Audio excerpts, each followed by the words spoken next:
Maître Boguki, bonjour. Bonjour. Vous êtes avocate à la Cour de Paris. Absolument. Le père est-il obligé de reconnaître son enfant? Théoriquement, non.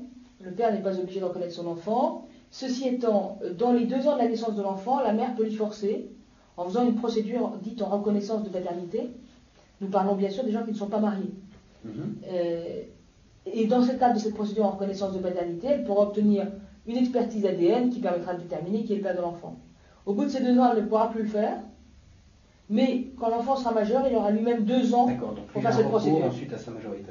Absolument. D'accord. Et si le père n'accepte pas ce test d'ADN? Alors, si le juge en tirera les conséquences. C'est-à-dire qu'en fait, la mère va devant le tribunal, explique qu'elle a eu des relations suivies avec cet homme, apporte des preuves qu'effectivement elle a eu des relations avec cet homme, et demande à ce que l'expertise soit prononcée.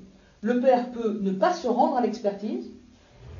Le juge va prendre en compte le fait qu'il ne s'y est pas rendu.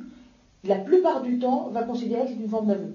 D'accord. Ceci étant une exception tout de même, c'est si le père peut justifier d'une raison, soit médicale, soit religieuse, soit philosophique, qui soit très antérieure évidemment à la naissance de l'enfant, et dont il puisse vraiment justifier, dans ce cas-là, le juge devra rendre sa décision en fonction simplement des éléments extérieurs.